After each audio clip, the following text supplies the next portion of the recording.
Hey, welcome to Plant Yourself. I'm your host, Howard Jacobson. Two quick announcements before we get to today's show. If you're interested in becoming a health coach, I'm offering another run due to popular demand for people who can't make 8 p.m. on Wednesday nights, Eastern Time. So we're doing another run of the program, which will meet, the practicums will meet at 10 a.m. on Wednesdays, Eastern Time, U.S., which means if you're in Europe or Africa, that might be good for you. Also, if you're in the U.S. and evenings aren't good and you have free time in the mornings, either 7 a.m. Pacific time or 10 to 11:30 Eastern, then you can participate. If you want to find out more about becoming a wicked effective health coach, you can go to wellstartcoach.com. Second thing is, if you're not aware of it, Josh LaJaunie and I have a book that is free on Amazon Kindle. It's called Sick to Fit. And if you just go to Amazon and search for Sick to Fit, you'll be able to download it for free and read it on any Kindle-enabled device, even a phone, smartphone, tablet, computer, whatever. All right, let's get to today's episode. This is the Plant Yourself Podcast. I'm Howard Jacobson of plantyourself.com and wellstarthealth.com. This podcast is part of my mission to help you live a whole and healthy life. So today's guest is a very cool naturopath. His name is Benjamin Alter from Carbondale, Colorado, and he treats his patients as if they actually have the power to heal themselves.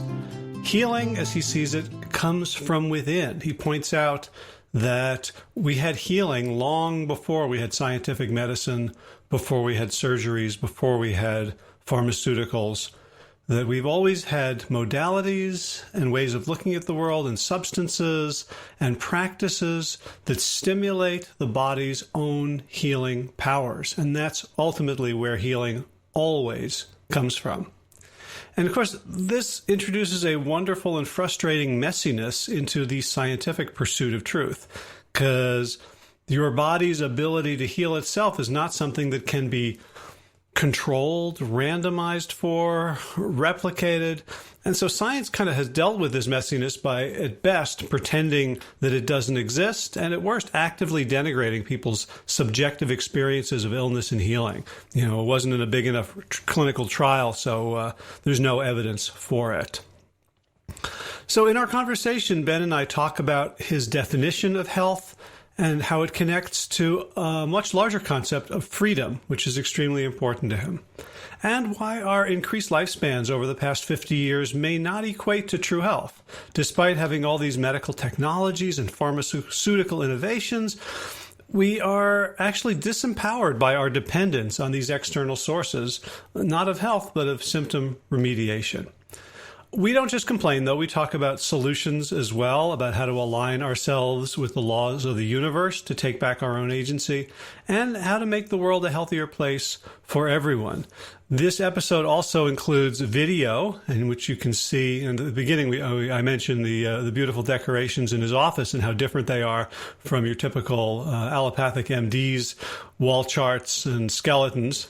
And so we YouTube this. So if you go to today's episode on Plant Yourself, which is plantyourself.com/342, you can catch that YouTube video, or just check out the Plant Yourself YouTube channel, and it will be the most recent one if you're listening to this today. If you're not, then it won't be the most recent one.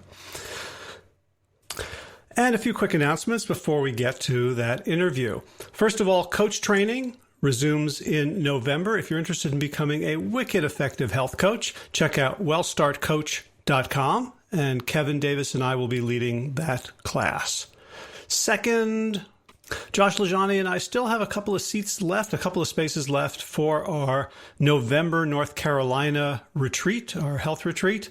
And if you want to find out more about that, go to sick2fit, that's the number 2, sick2fit.com/retreat. Third of all, a coaching slot has opened up on my calendar. If you're interested in working with me directly to change your health destiny, to change your habits and behaviors, and to really take back control, then you should check out the laser coaching option at plantyourself.com/laser.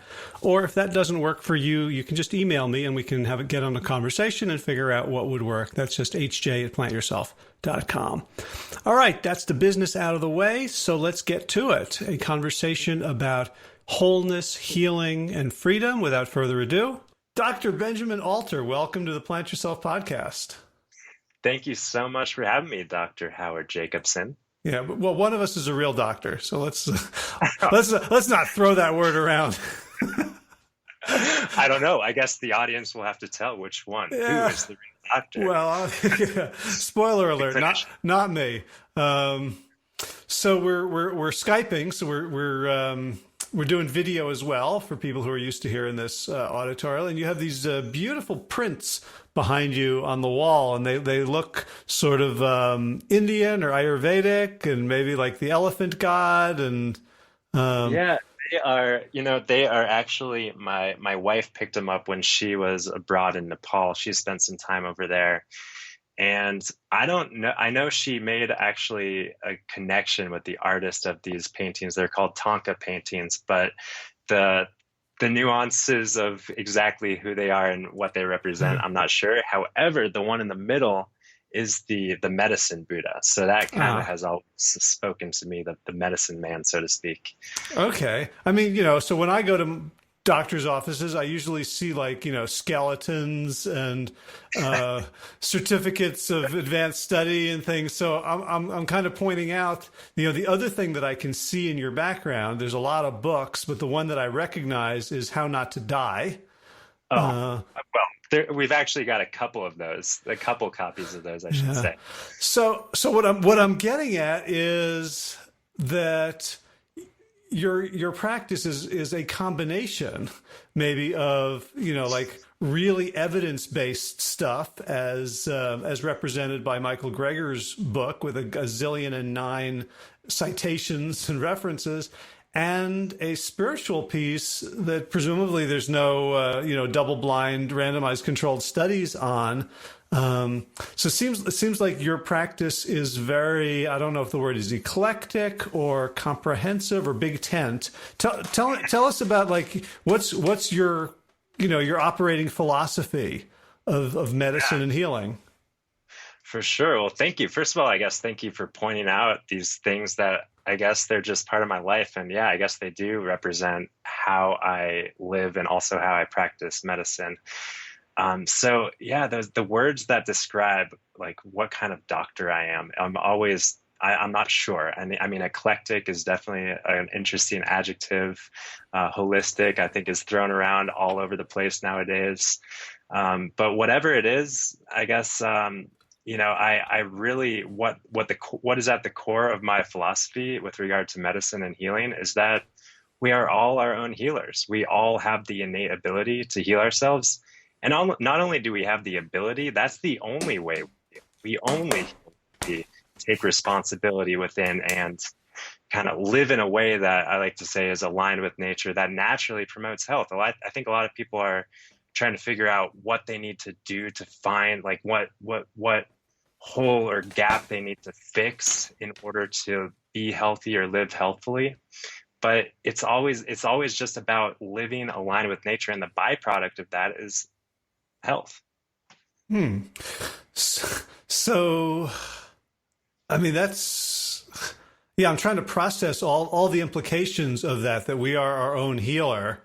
And, so, I mean, let's get back to this idea of evidence, right? So, clearly evidence and evidentiary medicine is very important to you. I've read a whole bunch of your blog posts, and you're pointing out, and yet this idea of like we can be our own healer brings in a kind of subjectivity that throws a really messy wrench into evidence-based, research-based, well-constructed, study design-based medicine. Because how do you think about truth based with a paradigm that includes so much beautiful messiness? Oh, what a great messy topic to dive into. I mean, I like to think about the world of science as we know it today has really only been around for, I don't know, a couple, maybe 100 years, like the Mm. way we see it today. And obviously, the world of science has evolved. But before there was scientific theory, I guess you would say that, or like the practical application of research that as we know it today, has been health and healing. Our health is not dependent on any scientific studies or any evidence. We can see it and experience it in every one of our bodies as we are navigating and moving throughout the world. So while the evidence-based medicine and research supports us in understanding really what's going on within the body and what's going on within populations and all the different levels of research that we can look at and do, we have to know that health is not dependent on research statistics or data. That is one aspect of it, but that's not where I like to look at. I like to look at what people's experience are in their life, with regard to their health and their healing process. And I know that a lot of people say, oh, well, the anecdotes really aren't worth anything, but that's just where I disagree. Mm-hmm. Well, I mean, when we look at, like health and healing before the scientific revolution, what people will point to is how bad it was, right? Yeah. So, women dying in childbirth because they were being attended by physicians who had just come from an autopsy and hadn't washed their hands, or, oh, let's do bloodletting, right? Or let's apply leeches, or let's give people mercury enemas. So when people are really talking about how bad it was, they're not talking about health and healing per se, so much as an inept profession doing harm. Yeah, I think that a lot. I mean, I've definitely looked at a lot of research or I've read some books that point to the fact that, hey, we are a lot better off today than we were 50, 100, 200, 500 years ago, whatever. Our evolution is carrying us into a healthier world. And on one hand, it's like, yes, we are being kept alive longer with the help of technology and with the help of chemicals and artificial things to some degree.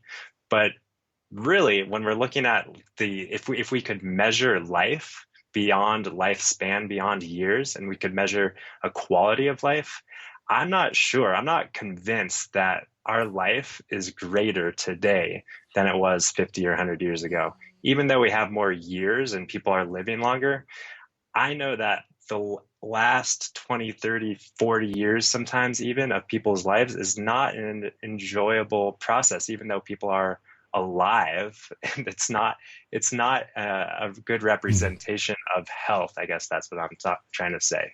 Okay. Lifespan alone. Yeah. Right. So, I do a lot of selling and marketing and work in the healthcare industry. And the only time we use the word health in the healthcare industry is when we say healthcare industry. Otherwise, we don't talk about health. We don't talk about healing. We're not allowed to say cure. So let's get fundamental. Like, what's your definition of health? Great question. And I like to bring it to a real simple definition. Health is freedom. Health is freedom.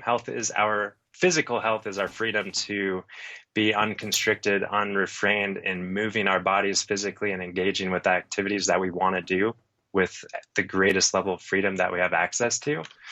And then I think, with regard to mental health, we have mental health is the freedom to think clearly and to analyze things clearly, use our cognitive function clearly. And then emotional health is the freedom to experience the rainbow of emotions that human beings have access to throughout their lives, and not to get hung up on any of them or judge any of them, with undue reason, and just kind of allow that fluid flow of emotions through us. And then, spiritual health is freedom to connect and experience our innate nature and the truth of who we are, and that clear connection that we always have, awakening to that. So I like to just focus on the simplicity of health as being freedom. And sure, there's a lot of, you can dive in to analyze any one of those layers of health deeper, but that's what health is to me. Yeah, well, I mean, that's a really interesting paradigm, because the opposite of freedom in a sense, is kind of dependence. And so much of Western medicine fosters dependence, right? So kind of, we have to rely on things outside ourselves. I saw an article in the paper today about people lining up to go to Canada to get their insulin. For me, a healthcare system would empower people to be the source of their health, as you stated, rather than having people rely on substances and procedures outside of themselves. Yeah, we're on board there. I mean, it's ridiculous. And back to the points about science and research, I think the system and the paradigm that is established today has us disempowered as consumers, as individuals in the world. We are in a place where we are looking for the answers from the doctors, from the research papers, from the higher level thinkers or scientists out there. But like I said, we are our own healers. There's no doubt about it. Like when it comes to true health that you and I know, the health that we experience through how we live our lives, there's no research paper or doctor who can give us any sort of information or pill or other magic potion that would allow us to experience greater levels of health. It's up to how we are thinking, moving, eating, relating with others throughout the day. Mm-hmm. Right. So so we're both, I think, judging from your blog posts, part of the plant-based movement around like this is the way to fuel the human body. And there's not a ton of talk in the plant-based, clinical community about these other things, right? So, about like eat plants. They're the medicine, as opposed to a plant-based diet is part of it, what you call like a natural, authentic human existence. How do you talk to your patients about the role of plants as part of this paradigm of we are our own healers? Yeah. Well, I like to empower people as, when we live in a way that's aligned with the laws of nature, aligned with the universal principles, we experience health as a natural byproduct, kind of like we talked about before. And when it comes to the natural laws of nutrition, there's just kind of science on how the body works. I went to school and studied biochemistry, studied, how cells are fueled, studied how antioxidants and phytochemicals nourish the body and promote health and detoxification. And these biochemical, physiological laws of nature dictate our health. And I don't think there's ways to get around it in any sort of dependable, lasting, sustainable sort of way. People can go on all sorts of crash diets to experience something, a shift in biochemistry, which may lead them to feeling better for some period of time. But when it comes to longevity, when it comes to authentic, sustainable health, there's just simply, proper ways of living and fueling the body. And I think you and I know that, right?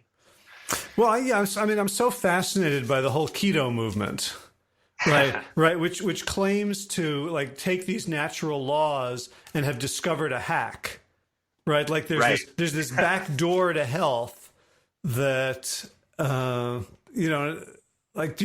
I noticed you had an article about like bone broth and like, do you get people who come to you embracing keto, thinking that that's a natural thing to do? All the time. People are like, oh, you're a naturopathic doctor. Oh, I've been doing keto and I feel like pretty good. And it's like, oh, well, that's great. But I don't advocate that in any way, shape, or form ever. But actually, that's not entirely true. When people are talking to me about ketosis and the ketogenic diet, I say, yeah, I'm a big fan of ketosis.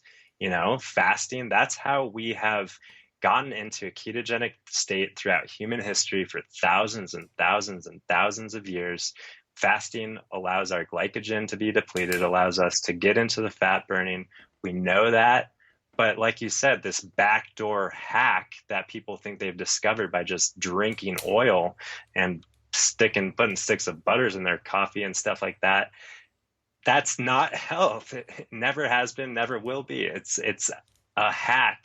And I also wrote an article about biohacking and how that relationship to health is just by nature unsustainable, unrealistic, undependable. So I think that we have to shift our relationship to health, and from a place of hacking our way to health to a place of just naturally being aligned again with the laws of nature. Yeah, let's talk about biohacking. I didn't see that article, but I was reading recently about like one of the interesting linguistic things is that for years and years and years, when women did things, they were dieting. And now all these like Silicon Valley tech bros are doing the same thing, but they have to call it biohacking, right? Right. So, yeah, dieting is not cool anymore.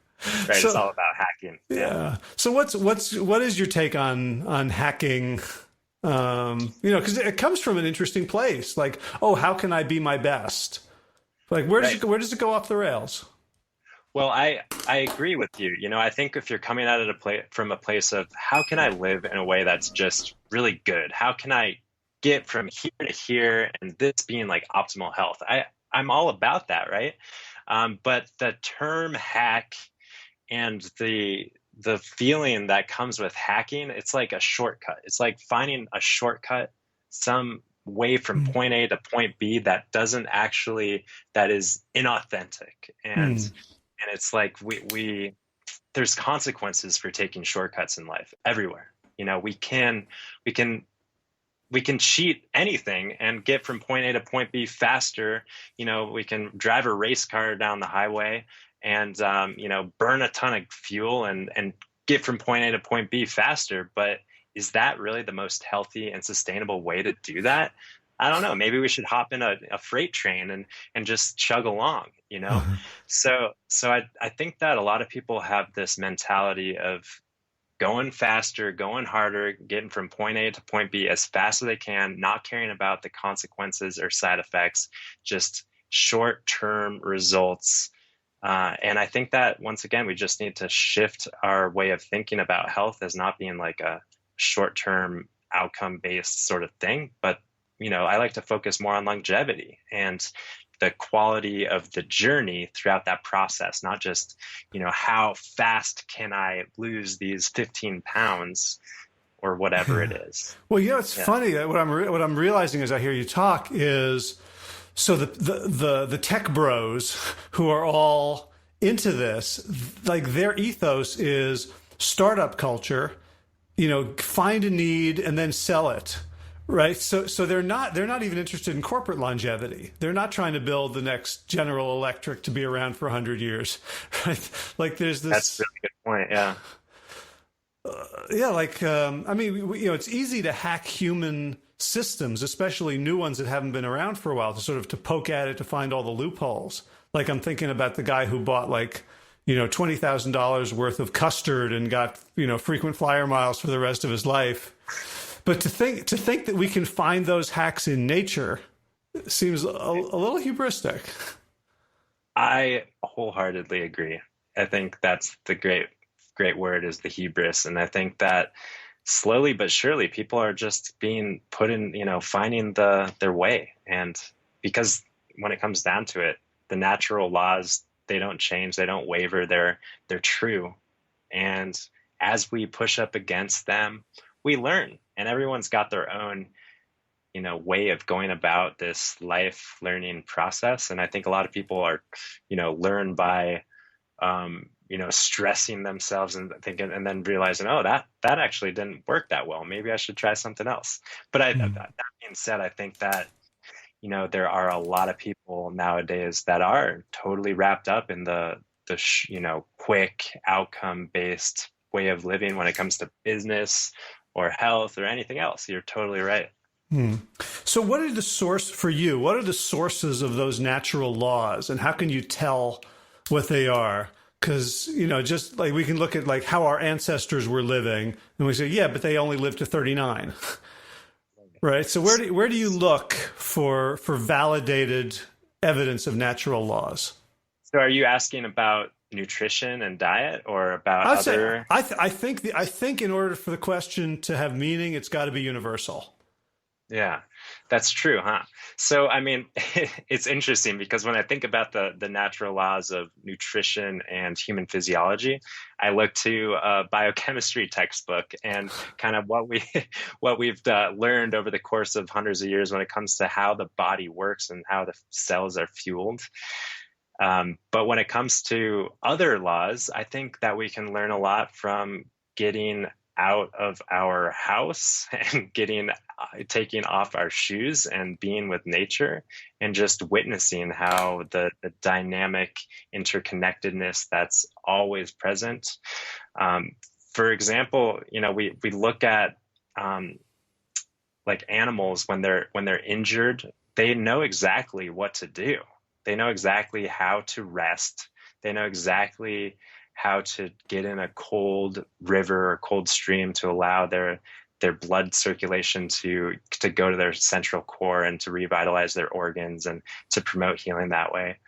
And also, they're not sanitizing themselves. They're not washing the grass before they eat it. They're not doing these ridiculous things that humans have come to do in recent times. They are just living in a way that is common sense, connected to the earth like animals. And, I think we need to remember that we are animals and a lot of us have disconnected from our wildness. And I think that there's this wave of reconnection to being wild animals that has humans kind of intrigued. And I think that there's a good reason to rewild ourselves in that way and reconnect with nature in a real, genuine, and authentic way. And I don't think that means that we have to, sell our house and throw away our shoes and like move into the woods by any means. I love my luxuries, but I think that living in a way that also just acknowledges that, hey,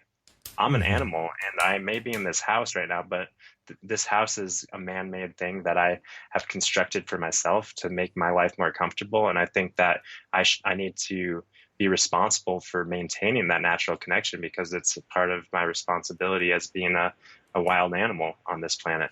Yeah, and yet, if we're talking about being wild animals, of course, we're going to have our perspective is going to be colored by our culture. And it feels like we're in a very sort of, masculine culture. And so when we look at nature, we're going to see cutthroat competition and we're going to see domination. And another culture might look at nature and see all the ways in which everything serves everything else, and in which there's all this cooperation and collaboration. How do we make sure we're not looking at nature with our own filters? That's a good point. Good point. I think we look out there and we see what we want to see, right? And I think the filter, when you ask that question, what comes to me is that the filter is really our thoughts and our preconceived judgments about anything. And I think that's where, any sort of mindfulness practice comes in, something that allows us to become a neutral observer of our reality and not too much of the not the single player in the video game that's doing everything, but like the video game console itself, just where everything is happening. And as we can cultivate that perspective of just neutral, observational, unattached, no judgment, just seeing things as they are and not having these filters or perceptions that we look through all the time. Yeah, a word we haven't used, but I'm sort of feeling it under every current is like relationship. The world that we're saying is sort of unhealthy and unnatural is one in which we are all atomized, right? We are separate from everything else, and so we have to, inject things or put things in pill form and ingest them. And you're talking about, animals in relation to the world and to each other and to human beings, getting out of our atomization and being part of this flow. Yeah. And I think that the atomization, I haven't really used that term, but I like that. Is that talking to like individual atoms in a molecule or something like Yeah, that? they just like that we are separate entities, and there's a chasm that we can't cross. But that's kind of how I'm using it. I don't know if that's a real word. Yeah. No, I like it. I feel it. So to me, that is a self-constructed paradigm that doesn't really exist, this atomization, this separation. We create that through our thoughts and through our, moment to moment thinking or past experiences that color our present thinking. Um, so it's not real. I guess that's what I'm trying to say is this atomization. It's just a human construct that we can, at will, bring into existence and create a perpetual or perceptual filter through which we see separation. But when it comes down to it, when we, once again, when we observe the natural world from an unbiased and just neutral perspective, we don't see that. We might see, a lion fight, um, you know, protecting its pride or something like that. But that's ingrained in that, that lion is not judging or criticizing whatever other predator is coming in. That lion is just acting instinctually without any thoughts, without any judgments, without any shoulds going through the mind. It's just doing what it does. And Nice. So when people come to you for healing, for health, and let's create a fiction of a standard American person who's eating the standard American diet, has the standard American view of sort of medical system, economic system. And I know you're in Carbondale, so people are more enlightened than that. But when you get people who are sort of lowest common denominator and they're at the end of their rope, Western medicine has not helped them. Like, where do you begin? oh man, that's a really good question. And I think that I begin wherever there's a crack in that image that I can weave myself in. And I think for most people, that beginning point is nutritionally. I think people are desperately confused and unsure and overwhelmed with what they should be putting in their body and how they should be feeling themselves. And I think I would say, 90% of people at least, that's kind of the beginning point, only because that's what's present for them. But a lot of people have a beginning point of just totally overwhelmed with anxiety or with thoughts of depression or other kind of mental health issues. And that's the beginning point. But it's always, I like the question of where do you begin, because it is totally, that's what's totally individualized and dependent on person to person. But where we go is to a place of understanding kind of how the world works, how the body works, and how we can interconnect and interface and relate, that relationship word again, how we can relate with our lives and with the world in a way that's health promoting. Mm. So the beginning point, I don't think I've got like one definitive answer that is universal, but I think that food is usually where we get to.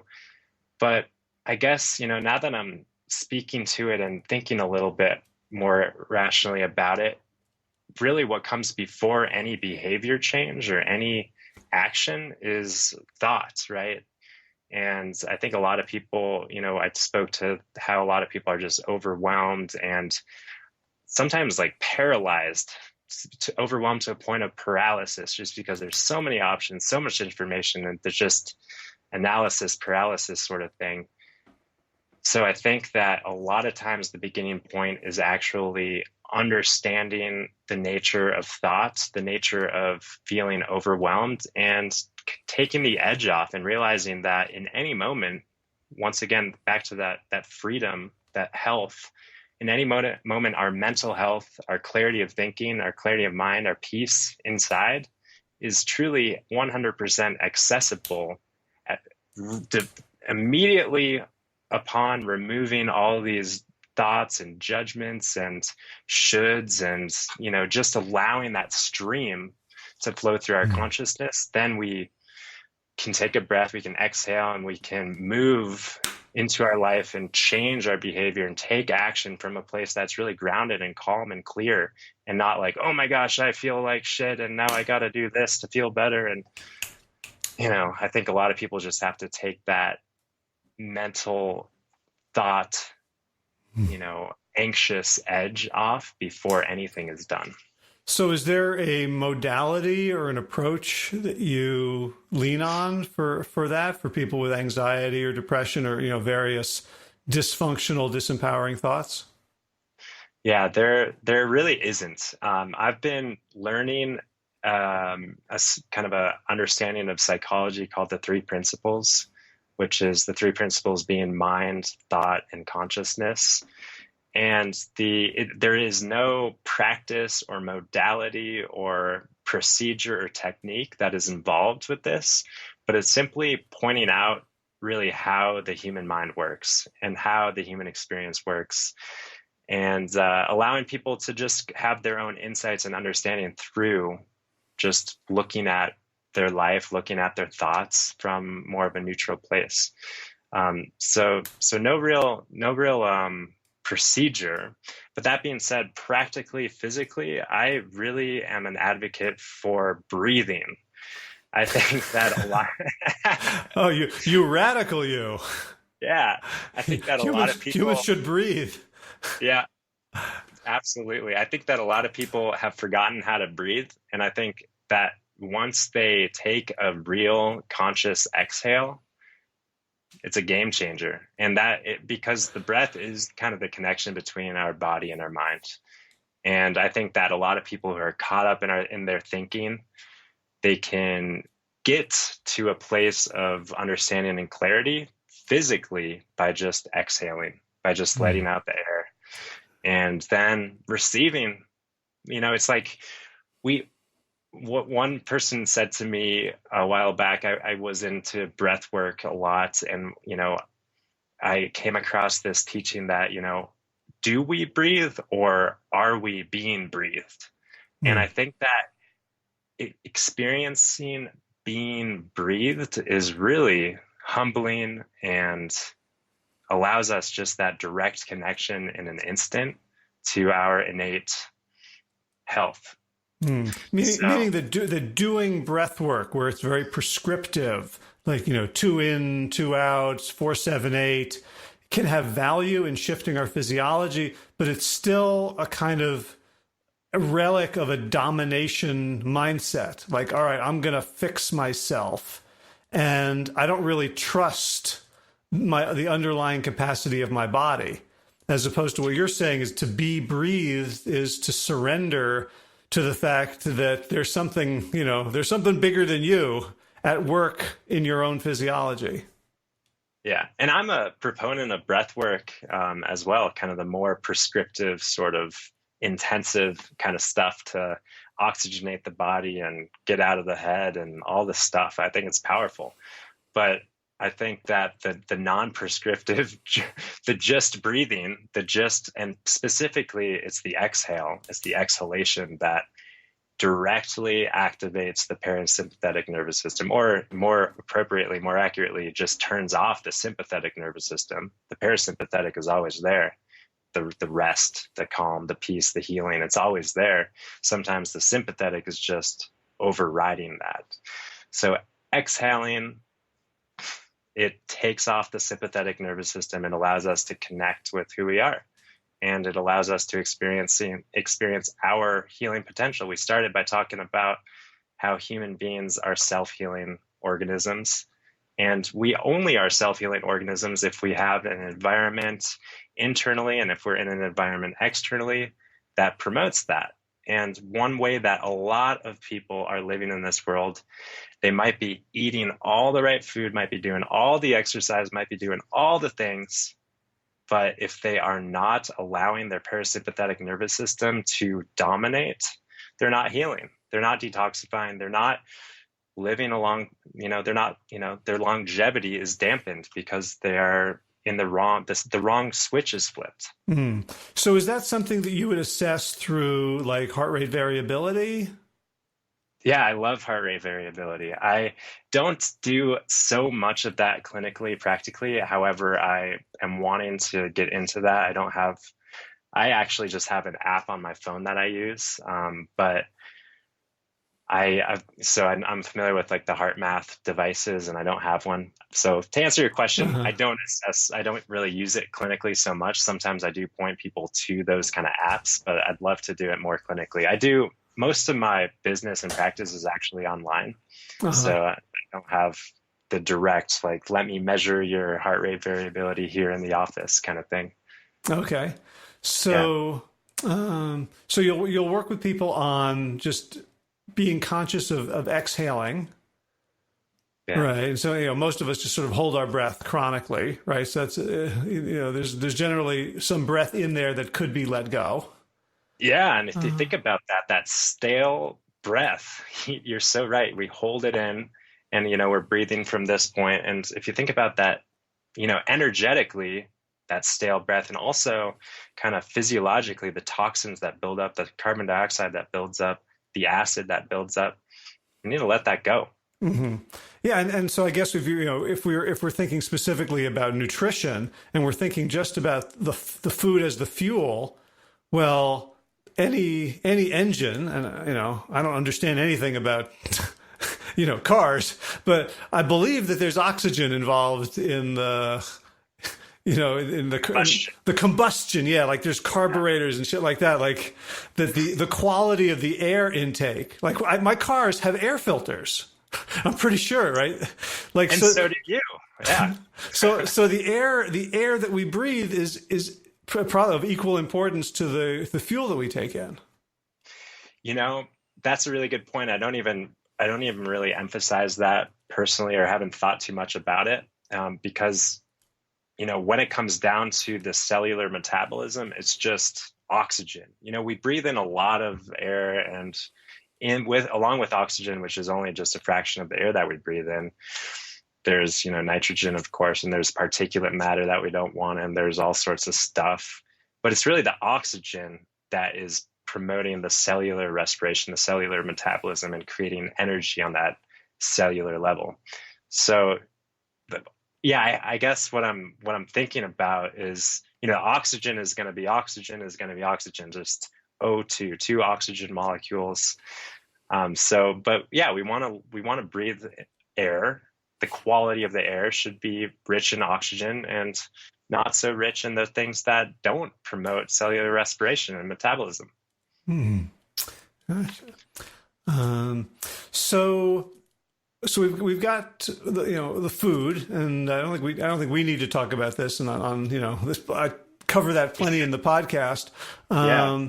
But when people come to you with other issues, like clearly there's an anxiety or depression, and they're not particularly interested in changing their diet, how far can you take them before the diet becomes kind of a deal breaker? Like how healthy can you be? How happy can you be? And I think about this a lot in terms of like other modalities and like spiritual practices. And I see people who are like, and yet they're eating crap or they're eating lots of meat. And I'm like, there's a disconnect. So how do you see the relationship between all this other sort of holistic, psychological, spiritual, mental, emotional stuff and the bedrock of the food we're eating? Yeah, this is a great conversation to dive into a little bit, because I think I've been wrapped up in, psychological teachings and spiritual communities, and just witnessing those colleagues and friends that are so enlightened, for lack of a better term, psychologically or spiritually, and just so disconnected from how they're taking care of their physical bodies. It's really, amazing to me. It's amazing to me. And I think that your psyche and your spirit can take you a long way with regard to how healthy you are physically, emotionally, spiritually, and on all levels.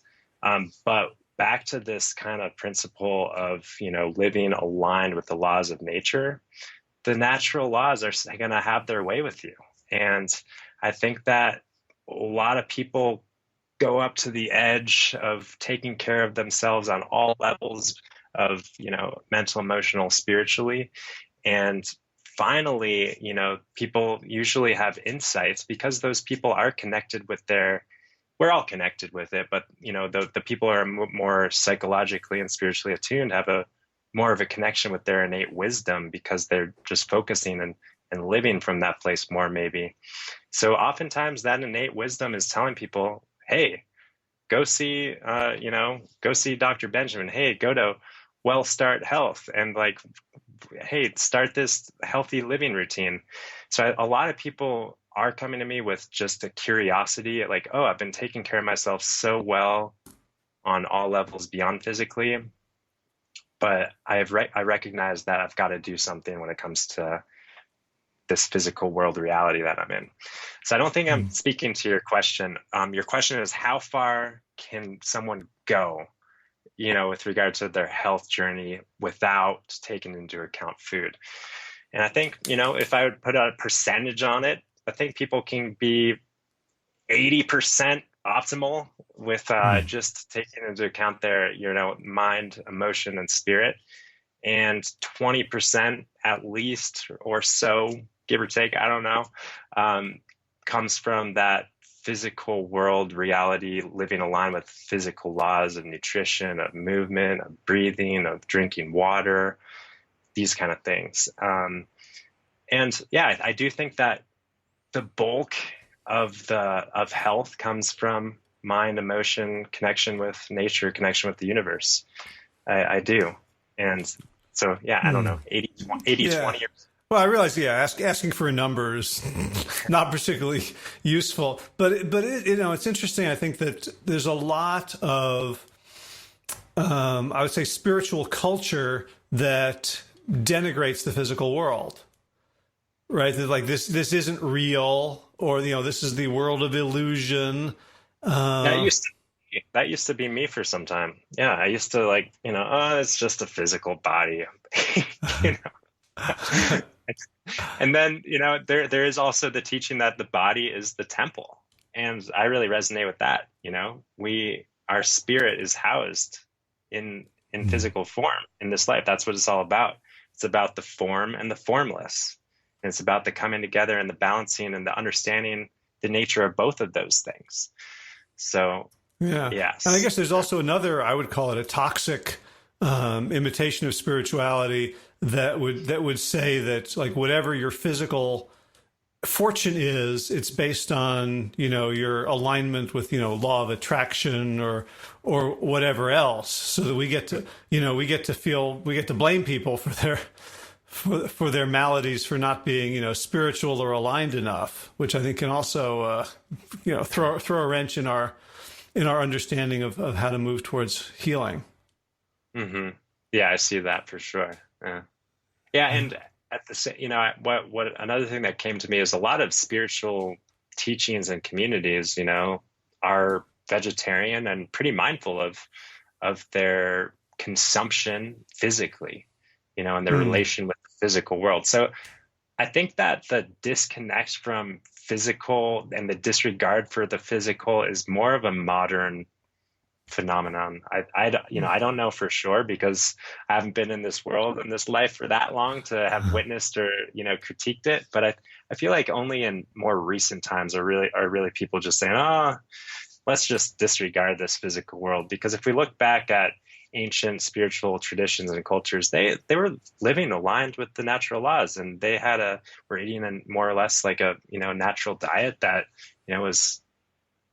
They had that awareness and that connection. And I think that it's only in more recent times that we've been disconnecting and disregarding the physical nature of who we are. Yeah. I don't know. Yeah. Sounds good.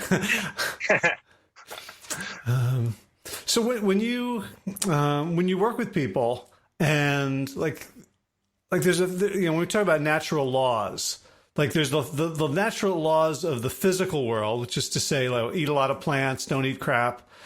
And there's also sort of natural psychological human laws, like do what other people are doing, fit in, don't stand out. What do you do when all of a sudden they're in conflict? Like, you get somebody eating better and being healthier, and all of a sudden they feel like they're ostracized from the life that they knew and that they're still enmeshed in.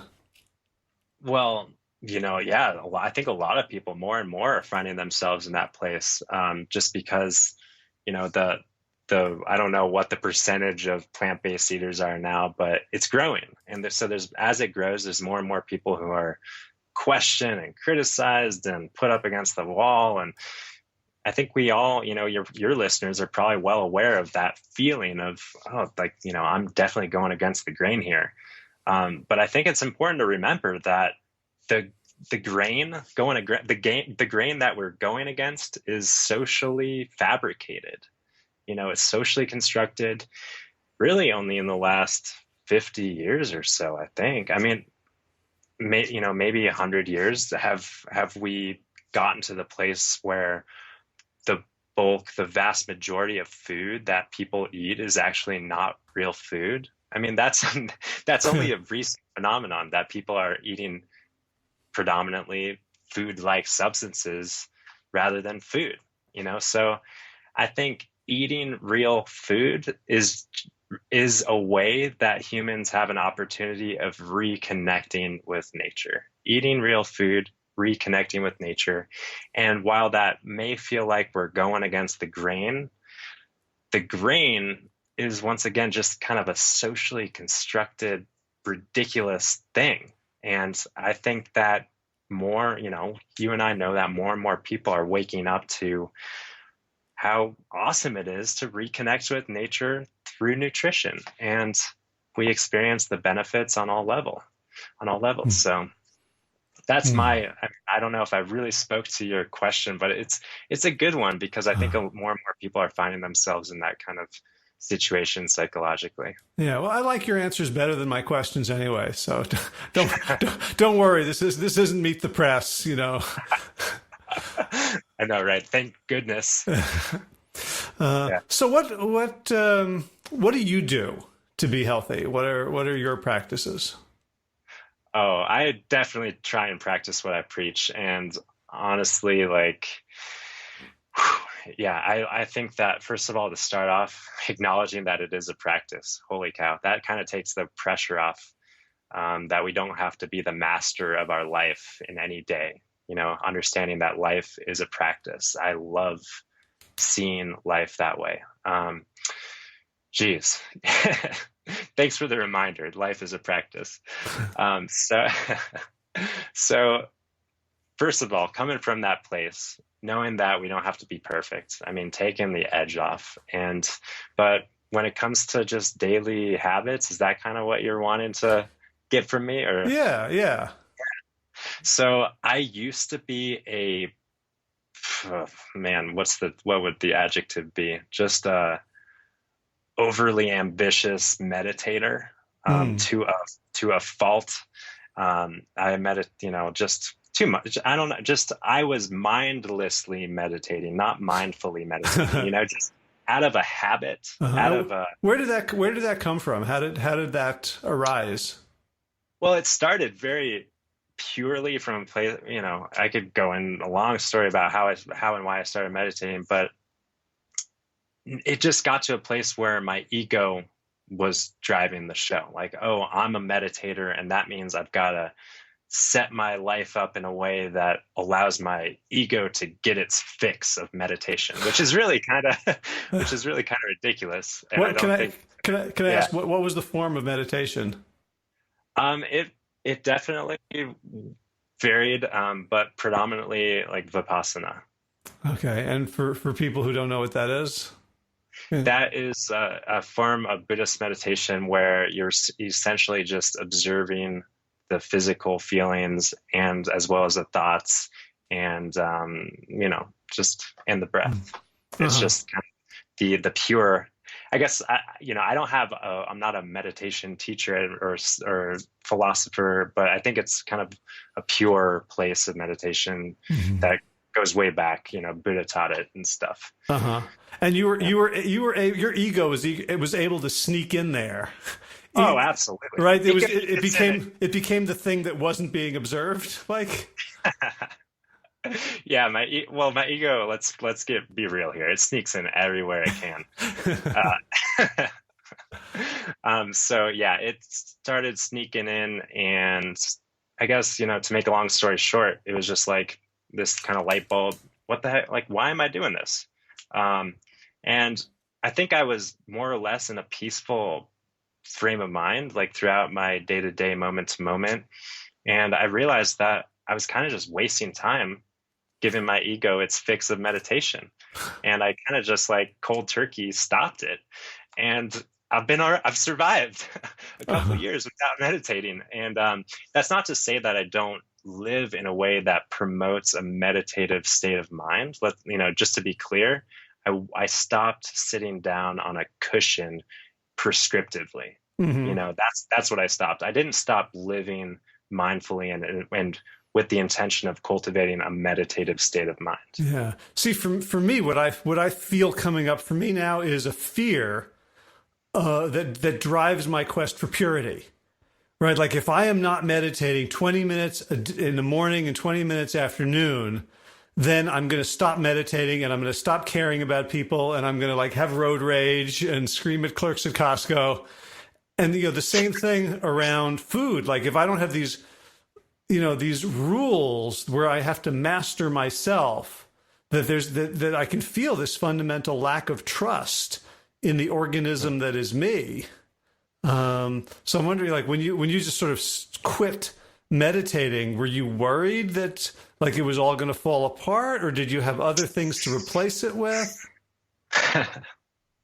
Well, around the time when I quit meditating, I was starting to understand the nature of how the mind works. And I was understanding that my mental health, my clarity, my inner peace was not dependent upon anything that was going on in the outside world, whether it was a meditation practice, whether it was a car accident, whether it was politics.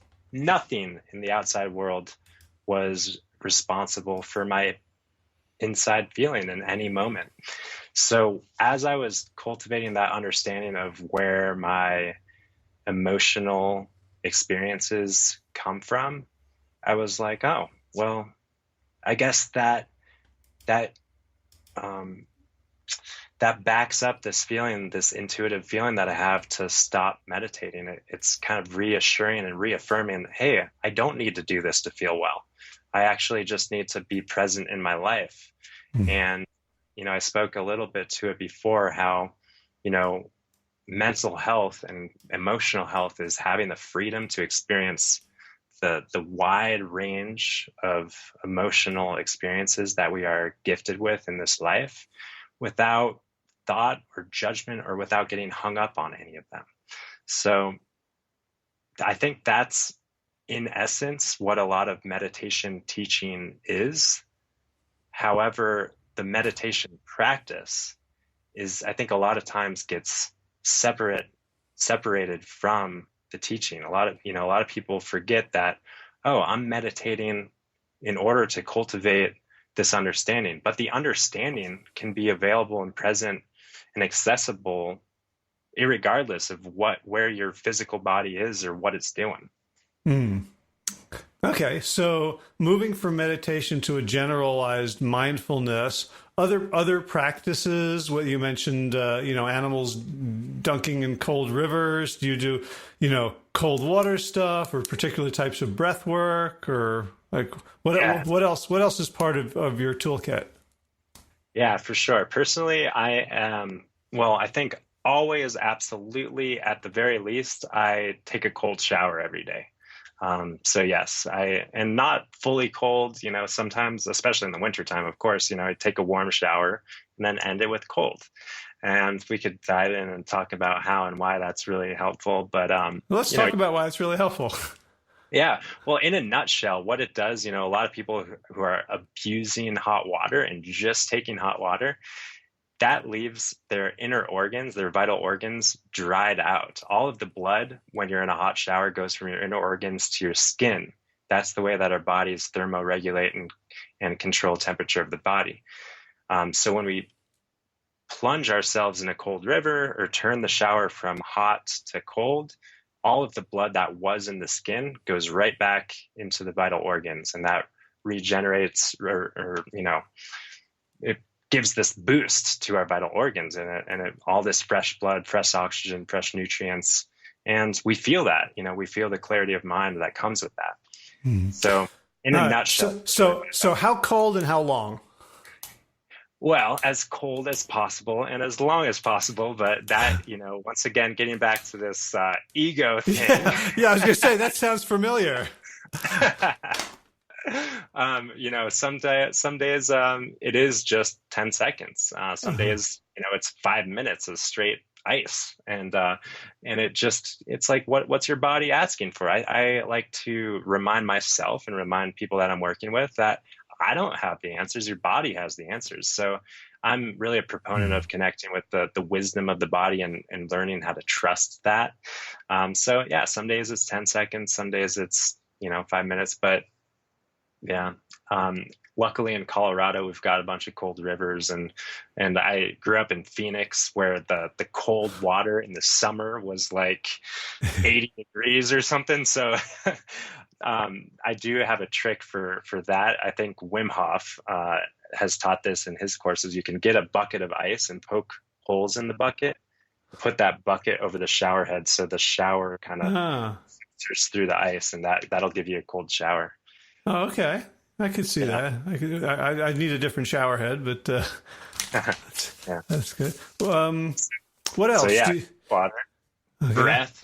And I don't have like a real regimented breath work routine at the moment, but like I said, focusing on the exhale. I think whenever I'm caught up, whenever I catch myself, right, I think the power, awareness of when we're caught up in our thinking, when we're feeling a little anxious, when we're feeling on edge. I mean, just having that awareness is super powerful stuff. But after we have that awareness, then the immediate action that can be taken is just like letting all the air out and receiving that next breath. And that, I think, is the game changer for me. But beyond that, with regard to breath work, I think just focusing on breathing through the nose. The nose is where we're supposed to breathe through.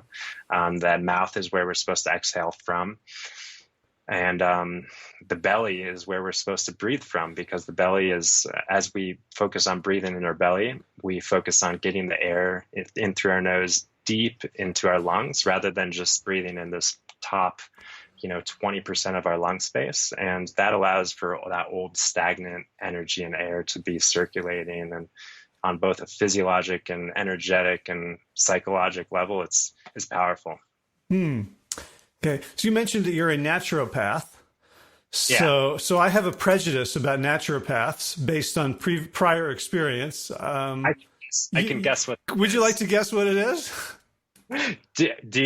Is your prejudice lots of supplements? Lots of supplements and a very loose affiliation with evidence. I don't. Okay. Well, at least in terms of the supplements there. So yeah, that's probably true. I mean, naturopathic education is very evidence-based nowadays, which I think it's like a double-edged sword kind of thing. But yeah. Naturopaths are notorious for prescribing a lot of supplements, and I think a lot of them, their livelihood is kind of dependent on supplement sales. So were you taught that at some point? It's funny because no, we didn't have a class in school of like how to sell supplements, I mean, we did learn about herbs is like a huge thing, botanical medicine, and to me, botanical medicine is a little different than supplements, because botanicals are natural. They're purely natural medicines. And ideally, they don't come in a capsule. Ideally, they come directly from a plant. We infuse them in a tea. We make a tincture out of it. I do some botanical medicine in my practice, but I like to remind all of my clients and all of my colleagues, and I'll remind you as well and all the listeners, that supplements are called supplements because they supplement something. And what they supplement is your life. A lot of people look to the supplement as the cure-all, the fix, the magic potion. But we have to remember that living in accordance with the laws of nature, once again, we build a strong foundation of health. And on top of that, maybe at times, for some period of time, for some symptom or acute thing, we might supplement with something. And it's not, it is, the supplements is not part of your foundation of health. Right. Well, the argument that I hear, there's really two of them. One is that, I guess they're essentially two halves of the same argument, is that, well, the modern world is very toxic and stressful, so the things that we did before aren't enough. And the other is that, well, all our soils are depleted, so we're not getting enough, magnesium, zinc, copper, whatever. And so here's my, picometer concoction for $50 for a 16-ounce bottle that you'd have to keep taking for the rest of your life. Like, how do you evaluate those claims? Yeah, well, it's interesting that you brought up I think the second claim about the soil depletion. I think that's more and more of a real deal. I think a lot of people are eating food that's bought at the grocery market, that's shipped across the continent or the world, that's irradiated. And essentially, we know that food is medicine, but the food that we have access to, and for the large part of us today in our world, is not as medicinal as it was even 10 or 15 years ago. So I think that, the second point about minerals is a real deal. And the minerals is the one exception of when sometimes I do see that people would benefit from a multi-mineral replacement. And that is best, not a capsule, not an individualized thing, but the multi-minerals that I generally recommend are soil derived, from the earth minerals, like the humic acid and fulvic acid kind of stuff. So that's the one exception that I have. Interesting that you brought it up to the supplements. But with everything else, when we're talking about detoxification, our bodies know how to detoxify. The key to detoxification is removing the toxins. And I think a lot of people are, it's like, oh, duh. But I think a lot of people are trying to detoxify while they're toxifying. Mm-hmm. And I think that step one, take out the toxins. Step two, promote the detoxification pathways naturally with food. The food provides all the vitamins, minerals, and nutrients that your liver needs to run all of those pathways. And then hydration, of course, and breathing. Those are also important for detoxification.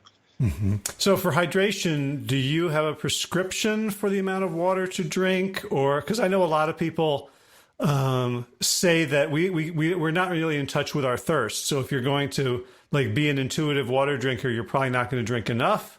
And yet you're also saying listen to your body. So where do you come down on that? That's a good point. I don't really rely on my body. You're chugging water here. That's exactly what I should be doing. I didn't bring my water. But I don't, when it comes to thirst, I think, when people say when you experience thirst, it's far too late. And I agree with that. I think that generally speaking, people should be drinking throughout the day. And that's personally where I fall, where one of my shortcomings is with regard to my health. I tend to wake up in the morning, drink a couple liters of water, and then kind of go hours throughout the day without sipping on anything sometimes. So I personally, need to have my quart of water on my desk like you do. But with regard, some people, who are chronically and severely dehydrated do need a protocol for rehydration. I think that there's a proper way of doing that. And also, it's important to look at the water. Not all water is the same. Tap water oftentimes has all sorts of chlorine and fluoride and pharmaceutical residues and byproducts and all sorts of things that we don't want in our bodies, and that is not supporting our cellular hydration. We need water that is naturally alkaline, meaning that, and I think a lot of people are confused about that. Alkaline water really just means that it's rich in minerals. Mm-hmm. Spring water is alkaline. Spring water is really what humans are designed to drink. Not all of us have access to a beautiful spring at our back door. I wish I did. But the next best thing is a filter that removes the bad stuff but leaves in the good stuff, because we need those minerals. Right. So if my, let's say, well water were, for the sake of argument, pH 6.3, you would say that that's not so good. Well, it probably wouldn't be. Well, it If it, is. Like yeah. Oh, we had it tested. It was at 6.3. well, it would be interesting to see what is, yeah, it'd be interesting to look at the test and see what else is in that, because well water is typically rich in minerals that naturally alkalinize the water. So I don't know. All right. Now, Be worth now I'm diving in. scared. No, I mean, when it comes down to it, though, we have to remember that our body knows how to maintain balance, especially over a period of time. As long as there's not exorbitant amounts of things that are chronically throwing your body out of balance, it's okay. Yeah. But Yeah. it would be interesting to look at that. So is there a filtration system or method or way of thinking about it that you recommend for people who don't live near a spring, who have to rely on tap water? Yeah, we did a fair amount of research before we installed a under sink filter, and we came across one that is really good at filtering out, like I said, all of the bad stuff, but leaving in the good stuff. And one of the molecules that is really scary that I'm sure your listeners know about is the glyphosate, and I think which is in our water supply, and a lot of filtration systems may filter out glyphosate, but not a lot of them are testing how well they do that. So we found one that was tested and pretty reliable, and so that one's called ProPure. And I think they make a whole bunch of different filtration systems, like whole house and under sink and countertop stuff. But yeah, we went with that, and yeah, we're happy with it. And I've been wanting to test to see exactly how well it's doing, but I haven't gotten around to that yet. Gotcha. So, you mentioned one particular brand, but and you mentioned that you do most of your work online. So, for people who are curious about how they can improve their health with your guidance, how would they find you? Yeah, they can find me on my website, www.alter.health. I'm on Instagram at Dr. Benjamin Alter. And yeah, they can find me. And doctor, is that DR or spelled out? Yeah, Dr. Benjamin Alter on Instagram. And yeah, we work with people over a period of time, and yeah, we do it all. We do our best to weave in the mental, emotional, spiritual components of health, because I think, like it came up in this conversation, I think it's like a good 75-80% of what constitutes someone's experience of health in a day. And I think it's more often than not neglected a little bit. And so we focus there when we can. And in order to do that, we meet with people over a period of time, and we kind of like to alternate physically focused visits, optimizing nutrition and biochemistry and all that important stuff, with the I guess you could call it metaphysically focused visits, which are, going beneath the surface a little bit. Gotcha. So we'll include links to all that in the show notes. Great. Yeah, thank you. This is you got me sort of thinking about sort of the checklist of my own health, and where I'm doing really good because I'm like a public figure about it, and where there's it's ego involvement that may not be producing results, and where I've been neglecting some things. So this conversation for me has been a very useful sort of diagnostic for areas where I could move forward. Thank you. Honestly, it's been like the same for me. It's really, I think, a powerful practice to look back and to reflect and take a little inventory. And sometimes I use the analogy of like yoga. We all love a good yoga practice that makes us sweat, and our warrior poses and all of the vinyasas and stuff. But when it comes down to it, the most important posture is the shavasana, the laying down and the receiving of the benefits of the yoga. So I think that a lot of us in our life need a little bit more shavasana, which is that kind of reflective, honest inventory, and just acting from that place. All right. I'm going to go into Shavasana right after this. Good deal. So Dr. Benjamin Alter, thank you so much for all the work you do, for the wisdom you dish out on your website, and for taking the time today. My pleasure, Dr. Howard. It's been a pleasure. All right. Take care. All right. I hope you got as much out of that as I did. What a fascinating and warm and loving person Ben Alter is, isn't he? So if you did like this episode and you'd like to support the mission of the Plant Yourself podcast, one way to do so that's absolutely free is to subscribe and leave a review on Apple Podcasts or wherever you get your podcasts.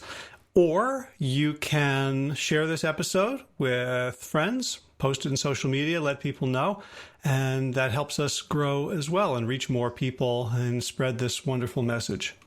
Another way to support the show, of course, is with your pocketbook. The podcast is and will remain free for everyone, and it's also advertising free. So if you would like to help sponsor this advertising free, non-beholden, independent source of information about individual and planetary health and all that goes along with it, you can contribute on a monthly basis to our Patreon account, and just go to plantyourself.com and look on the right sidebar for the Patreon link, or you can go to Patreon and just search for Plant Yourself, and even $1 a month makes a big difference. And of course, when you contribute, you also get to hear your voice said too quickly at the end of every single episode if you so choose. So in garden news, the sweet potatoes are all over the house curing. So in a couple of weeks, we'll be able to start eating those. And the kale that we just planted is looking pretty good. The bugs have died down, so we're hoping for a good greens harvest. And that's about it for the garden. In running news, I think I'm ready to start running faster. I did a decent long run with Josh. We were in D.C. over the weekend, so on Saturday morning. Did about 10 with him at between a 9 and 10 minute average pace. It felt pretty good. When I run on my own, I'm still slower than that. So I am thinking about, and may do by the end of the day, sign up for the 10 miler at the Tobacco Trail in Durham on October 26th, which would then give me a reason to start doing some more sprints and speed things up a little bit. But we shall see. I want to make sure that I take the time to heal completely, although there is a part of my brain that's telling me that I'm being a little bit of a wuss right now. All right, thanks. Thanks to Will Ridenauer for allowing me to use his beautiful song Sabali Dawn, the Dance of Peace. Check out willridenauer.com for more of his beautiful kora music from West Africa. And of course, thanks to all of you Plant Yourself podcast patrons, as in Kim Harrison, Lynn McClellan, Anthony Disson, Brittany Porter, Dominic Maurer, Barbara Whitney, Tammy Black, Amy Good, Amanda Hatherley, Mary Jane Wheeler, Ellen Kennelly, Melissa Cobb, Rachel Brands, Christine Nielsen, Tina Scharf, Tina Ahern, Jen Pilganovsky, David Bizek, The Mysterious Michelle X, Elspeth Feldman, Victoria Dolomanova, Leah Stoller, Alan Christensen, Colleen Peck, Michelle Andrew, Josina, Julianne Roland, Stu Dolnick, Sarah Durkis, Ramses Circus, Kelly Cameron, Wayne Pedersen, Leanne Peterson, Janet Selbleker, Adam Franzek, Jeanette Benham, Gila Sarah, David Donahue, Blair Cyber, Dona Vizov,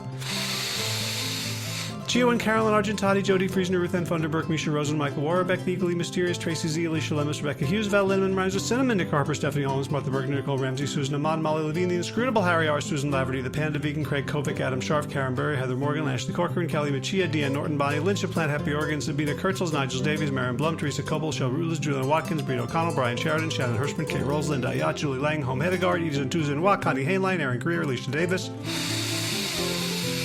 Aviva Lael, Heather O'Connor, Carolyn Jensen, Sherry Orlikowski of Plant Powered for Health, Karen Smith, Scott Morandi, Karen and Joe Crabtree, Tanya Lewis, Kirby Burton, Teresa Carell, Kevin McCauley, Elizabeth Rothschild, Kelly Baker Miracle, Ann Jesse, Cheryl Dwyer, Jenny Hazelton, Valerie Peltier, Peter W. Evans, Colleen Harrison, Justine Dibbitt, Joshua Sommermeyer, Dennis Bird, Darby Kelly, Lori Fanny, Linnea Lenquist, Valerie Hummel, Deb Casilla, Emily Iconelli, Levy Wallach, good seeing you, Levy in D.C., Rosamund McAtee, Dan Picorni, Stephen Leenan, Patty DiMartino, Mike and Donna Kartz, Deanne Bishop, Bill Brielf, Gunter Schmidt, Marjorie Lewis, Kelly Molden, Tricia Adams, Ian Kramer, Nancy Sheldon, Lindsay Bayshore, Gunmarie Hagen, Tracy Gullis, Laura Heaton, Meg from Mama Says, Rochelle Kennedy, Joan Borstein, Diane Goldman, Stacy Stokes, Ben Savage, Michael Kay, Holly Butler, David Hughes, and Connie Rogers for your generous support of the podcast. That's it for this week. As always, be well, my friends.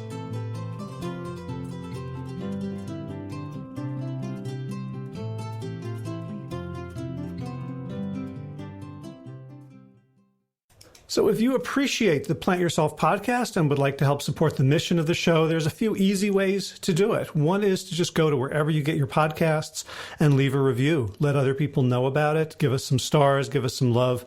And that really helps us be found by more people. Something else, of course, you can do is let someone know about this podcast. Someone who you think would benefit. Send them maybe a couple of episodes that you think would pique their interest, or just ask them to subscribe in general. And third, you can join arms and become a patron, a financial supporter of this show.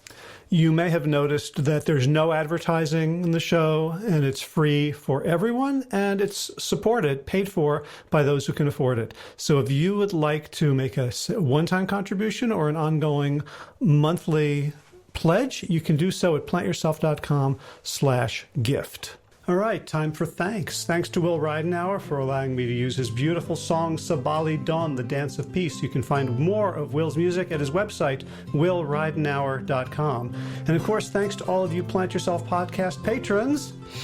Kim Harrison, Lynn McClellan, Anthony Disson, Brittany Porter, Dominic Maurer, Barbara Whitney, Tammy Black, Amy Good, Amanda Hatherley, Mary Jean Wheeler, Ellen Kennelly, Melissa Cobb, Rachel Behrens, Christine Nielsen, Tina Sharp, Tina Ahern, Jen Filikanovsky, David Vizek, The Mysterious, Michelle X, Elspeth Feldman, Leah Stoller, Alan Christensen, Colleen Peck, Michelle Andrews, Josina, Sarah Durkis, Rhymes with Circus, Kelly Cameron, Wayne Pedersen, Janet Selby, Kara Adams, Tom Franzek, Jeanette Benham, Gil Assert, David Donahue, Blair Cyber, Torona Vizo, Gio and Carol Argentati, Jody Friesner, Ruth Ann Thunderberg, Misha Rosen, Michael Warbeck, the equally mysterious Tracy Z, Aviva Lael, Alicia Lemus, Rebecca Hughes, Val Linneman, Rhymes with Cinnamon, Nick Harperson, Martha Bergner, Susan Ahmad, Molly Levine, the inscrutable Harry R., Susan Laverty, the Panda Vegan, Craig Kovic, Adam Scharf, Karen Burry, Heather Morgan, Kelly Machia, Deanne Norton, Bonnie Lynch, Plant Happy Oregon, Sabina Kurtzels, Nigel Davies, Marion Blum, Teresa Copel, Julian Watkins, Breed O'Connell, Shannon Hirschman, Linda Ayat, Holm Hedegaard, Isa Tuzawa, Connie Hainline, Aaron Greer, Alicia Davis, Heather O'Connor, Carolyn Jensen, Sherry Orlikowski of Plant Powered for Health, Karen Smith, Scott Morani, Karen and Joe Crabtree, Tanya Lewis, Kirby Burton, Teresa Carell, Kevin McCauley, Elizabeth Rothschild, Ann Jesse, Cheryl Dwyer, Jenny Hazelton, Valerie Peltier, Peter W. Evans, Colleen Harrison, Justine Divitt, Joshua Summermeyer, Dennis Berg, Darmy Kelly, Laurie Fanny, Linnea Lundquist, Valerie Hummel, Emily Iaconelli, Levy Wallach, Rosamund McAtee, Dan McCorney, Stephen Lehman,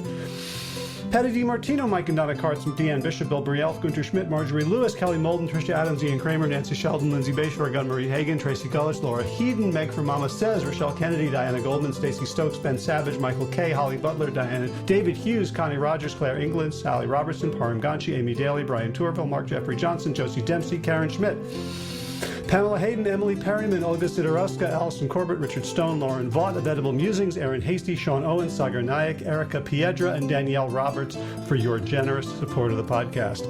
That's it for today. As always, be well, my friends.